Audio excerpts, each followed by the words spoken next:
25 വർഷം 3.5 പതിറ്റാണ്ട് central U P സ്കൂളിലെ അധ്യാപന ജീവിതം സംഭവബഹുലമായിരുന്നു. ചിലപ്പോൾ ഞായറാഴ്ചകളിൽ കൂടി ഞാൻ ആ വിദ്യാലയത്തിൽ എത്താറുണ്ടായിരുന്നു എൻ്റെ ഉത്തരവാദിത്തങ്ങൾ നിറവേറ്റാൻ വേണ്ടിയിട്ട്. മാത്രമല്ല മറ്റൊരു പ്രത്യേകത, ഞാൻ ഹെഡ് മാസ്റ്ററായിരുന്ന 21 കൊല്ലവും ഏതെങ്കിലും തരത്തിലുള്ള ലീവ്, വെക്കേഷൻ ലീവ് ഒഴികെ മറ്റൊരവധികൾ എടുത്തിട്ടില്ല. റിട്ടയർ ചെയ്യുന്ന സമയത്ത് അത്രയും ലീവ് ബാക്കി വെച്ചുകൊണ്ടാണ് ഞാൻ റിട്ടയർ ചെയ്തത്. ചെന്ന് ചേരുന്ന സമയത്ത് ഒരു സഹപ്രവർത്തകൻ മാത്രമാണ് എനിക്ക് കൂട്ടുകാരനായിട്ട് ഏറെ അടുത്ത സുഹൃത്തായിട്ടുണ്ടായിരുന്നത്. കാരണം അദ്ദേഹം എൻ്റെ സഹപ്രവർത്തകനായിരുന്നു. പക്ഷേ നിർഭാഗ്യവശാൽ അദ്ദേഹം പിറ്റത്തെ കൊല്ലം തന്നെ ഒരു സ്കൗട്ട് ക്യാമ്പിൽ പങ്കെടുത്തുകൊണ്ടിരിക്കെ പനി പിടിച്ചിട്ട് മരണപ്പെടുകയാണ് ചെയ്തത്. ഞാൻ അക്കാലത്ത് ആ മരണം നടക്കുന്ന സമയത്ത് ഞാൻ ആനക്കരയിലെ ഇൻ സർവീസ് കോഴ്സായിരുന്നു. പാലക്കാട് ജില്ലയിൽ തന്നെയാണ്.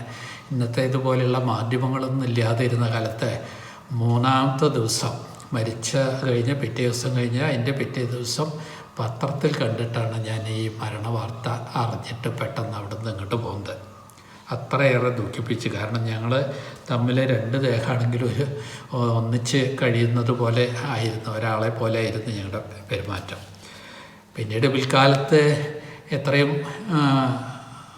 വേണ്ടപ്പെട്ട സ്നേഹത്തോടു കൂടി പെരുമാറുന്ന അപ്പുകുട്ടി മാസ്റ്റർ സർവീസിലേക്ക് മരണപ്പെട്ടിട്ടുണ്ടായിരുന്നു. അത് പിന്നെ ഒരു മാരകമായിട്ടുള്ള രോഗത്തിന് അടിപ്പെട്ട് മരണം സംഭവിച്ചതാണ്. ഇങ്ങനെ അതുപോലെ തന്നെ എനിക്കേറെ പ്രിയപ്പെട്ട ബാലതമ്പാൻ മാസ്റ്റർ, ആദ്യകാലത്ത് എൻ്റെ അധ്യാപകൻ, പിന്നീട് എൻ്റെ ഹെഡ് മാസ്റ്റർ, പിന്നീട് എൻ്റെ മാനേജർ. അദ്ദേഹം കാരണമാണ് എനിക്ക് ഇത്രയധികം പ്രവർത്തനങ്ങൾ അവിടെ കാഴ്ചവെക്കാൻ കഴിഞ്ഞത്.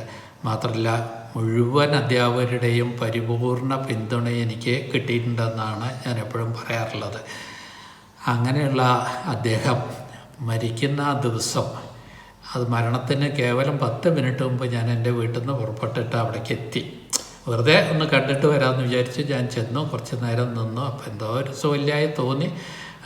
ചെന്നതൊക്കെ അദ്ദേഹം അറിഞ്ഞിട്ടുണ്ട്. അങ്ങനെ ഒരു അരമണിക്കൂറിൻ്റെ ഉള്ളിൽ മരണപ്പെടുകയാണ് ചെയ്തത്.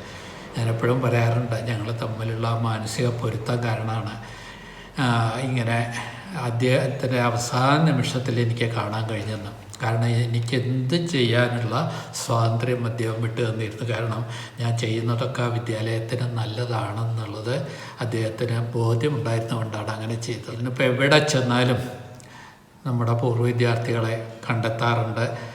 എവിടേക്ക് എന്ത് സഹായത്തിന് വേണമെങ്കിലും തയ്യാറായിട്ടുള്ള വിദ്യാർത്ഥികളെ എവിടെ ചെല്ലുമ്പോഴും സ്വന്തം വ്യക്തിപരമായിട്ടുള്ള ആവശ്യമാണെങ്കിലും അല്ലാത്തതാണെങ്കിലും സഹായത്തിന് തയ്യാറായിട്ടുള്ള ഒരുപാട് വിദ്യാർത്ഥികൾ ഈ വിദ്യാലയത്തിൽ നിന്ന് പഠിച്ചു പോയിട്ട് ഉന്നത നിലയിലും അല്ലാതെയും ഒക്കെ തന്നെ ജോലി നിർവഹിക്കുന്നുണ്ട്. രാജ്യത്തിൻ്റെയും ലോകത്തിൻ്റെയും നാനാഭാഗങ്ങളിൽ ഉള്ള ആ വിദ്യാർത്ഥികളൊക്കെ ഞാൻ ഓർക്കുകയാണ്. അതുപോലെ ഞങ്ങളെപ്പോഴും യാത്രകളൊക്കെ, അധ്യയന യാത്രകളൊക്കെ നടത്താറുണ്ട്. തിരുവനന്തപുരം, കന്യാകുമാരി, ബാംഗ്ലൂർ, മൈസൂരൊക്കെ പോകാറുണ്ട്. ഒരു തവണ വിമാനത്താവളത്തിൽ ചെന്ന്, അന്ന് ഞങ്ങൾ അധ്യാപകരടക്കം മതിലിൻ്റെ പുറത്ത് കയറി നിന്നിട്ടൊക്കെയാണ് ശംഖുമുഖത്തൊക്കെ ചെന്ന് വിമാനങ്ങൾ പറന്നു വരുന്നതും വന്നിറങ്ങുന്നതും കാണാം. ഒരു കുട്ടി കയറിയിട്ട് കീഴ്പ്പെട്ടും കൂടി ചാടിയതാണ് മതിലിൻ്റെ മുകളിൽ നിന്ന്. വിമാനം പോയി കഴിഞ്ഞപ്പോൾ അവിടെ പൊട്ടിയ കുപ്പി കിടന്നിരുന്നു. അതിൻ്റെ ചില്ലിലേക്ക് കാല് തട്ടിയിട്ട് നല്ല ആഴത്തിൽ മുറിവൊക്കെ പറ്റി. പിന്നെ എനിക്ക് അവിടെ തിരുവനന്തപുരം നേരത്തെ നല്ല പരിചയം ഉണ്ടായത് കാരണം പ്രത്യേക ഓട്ടോറിക്ഷയിൽ വേഗം എടുത്തിട്ട് മറ്റവരുടെ യാത്ര തുടർന്നുള്ള പരിപാടി തുടരാൻ പറഞ്ഞിട്ട് പെട്ടെന്ന് ജില്ലാ ഹോസ്പിറ്റലിലൊക്കെ പോയിട്ട് അവിടുന്ന് സ്റ്റിച്ചൊക്കെ ഇട്ട് മുറിവൊക്കെ കഴുകി വൃത്തിയാക്കി സ്റ്റിച്ചൊക്കെ ഇട്ടിട്ട് അവനെ റൂമിലേക്ക് കൊണ്ടുവന്നു. അതുപോലെ പിന്നെ ഉണ്ടായിട്ടുണ്ട് ഇത്തരം അധ്യയന യാത്രയ്ക്ക് പോകുമ്പോൾ വയ്യാത്ത കുട്ടികളൊക്കെ ഹോസ്പിറ്റലിൽ അഡ്മിറ്റ് ചെയ്തിട്ട് ഞാൻ അവർക്ക് കാവൽ നിൽക്കും. മറ്റുള്ളവരുടെ തുടർന്നുള്ള യാത്ര മുടക്കാതെ കുട്ടികളെ കൊണ്ടുപോകാൻ പറയും. ഇപ്പോഴും ആ കുട്ടികൾ സന്തോഷത്തോടു കൂടിയിട്ട് ഒക്കെ തന്നെ കാണുമ്പോൾ മനസ്സിനും വല്ലാത്തൊരു കുളിർമയാണ് അത്തരം ഇതിലൊക്കെ കാണുമ്പോൾ. അങ്ങനെ ജീവിതത്തിൻ്റെ നാനാ രംഗങ്ങളിലും പരിലസിക്കുന്ന ആ കുട്ടികളെ ഇത്തരത്തിലുള്ള ഓർമ്മകളൊക്കെ ഒട്ടേറെ സമ്മാനിച്ചിട്ടുണ്ട്. ഉയർന്ന ഉദ്യോഗസ്ഥന്മാരായിട്ട് പല വകുപ്പുകളിലും ജോലി ചെയ്യുന്നവരൊക്കെ ഉണ്ട്. ഏതായാലും അവരെയൊക്കെ ഓർത്തുകൊണ്ട് ഞാൻ ഇന്നത്തെ ഈ ദിവസം കഴിച്ചു കൂട്ടുകയാണ്. പിന്നെ എൻ്റെ കുടുംബത്തെ പറ്റി പറയുകയാണെങ്കിൽ എൻ്റെ പത്നി ശ്രീമതി രുക്മിണി ഇവിടെ പുലാപ്പറ്റ വെസ്റ്റ് LP സ്കൂളിൽ അധ്യാപികയായിട്ട് വിവാഹം കഴിഞ്ഞ വർഷം തന്നെ ചേർന്നു. 37 കൊല്ലത്തെ നീണ്ട സർവീസ് കിട്ടി. അക്കാലത്ത് 18 വയസ്സ് തികഞ്ഞിട്ടില്ല എന്ന് പറഞ്ഞിട്ട് അപ്പോയിൻമെൻറ്റ് അപ്രൂവൽ കിട്ടാനൊക്കെ വൈകിയൊരു കൊല്ലമായിരുന്നു. ഏതായാലും റിട്ടയർ ചെയ്യുമ്പോഴേക്കും 37 കൊല്ലത്തെ സർവീസ് ആയാലും 31 കൊല്ലം ഹെഡ് മാസ്റ്റർ ആയിരുന്നു. ഞങ്ങളവിടെ നടത്തുന്ന സെൻട്രൽ UPയിൽ നടത്തുന്ന പരിപാടികളുടെയൊക്കെ ഒരു ചെറിയ പതിപ്പായിട്ട് ഇവിടെയും പരിപാടികളൊക്കെ എടുത്ത് നടത്തി ആ സ്കൂളിലൊരു ചെറിയ പതിപ്പാക്കി മാറ്റാൻ പരമാവധി ശ്രമം ചെയ്തിരുന്നു. എനിക്ക് 2 മക്കളാണുള്ളത്, 2 ആൺമക്കൾ. ഞാനവരെ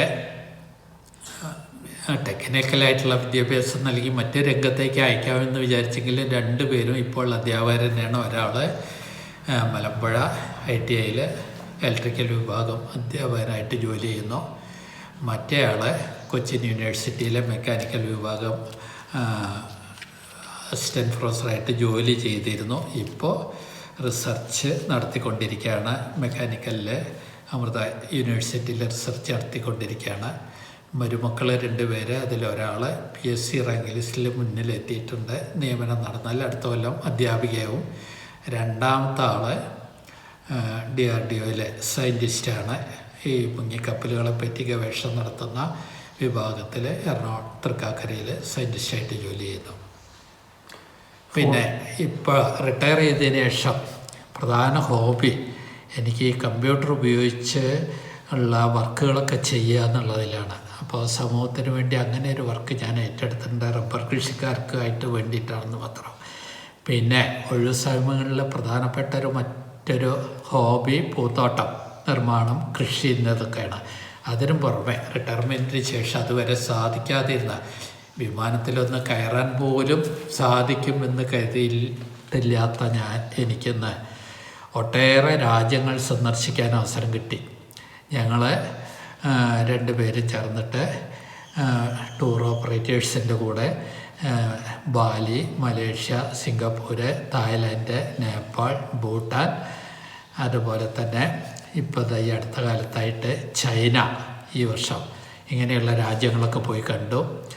അതിൻ്റെ പുറമെ ഞാൻ റിട്ടയർ ചെയ്ത് 2007 റിട്ടയർ ചെയ്തിട്ട് പിന്നീടാണ് ഈ കൈലാസ സന്ദർശനത്തെ പറ്റി ആലോചിച്ച് തുടങ്ങിയത്. അങ്ങനെ 2012 കൈലാസത്തിലേക്ക് ഞാൻ മാത്രമായിട്ട് മറ്റ് സംഘാംഗങ്ങളോടൊപ്പം യാത്ര ചെയ്ത് കൈലാസ സന്ദർശനം നടത്തി പോകുന്നു.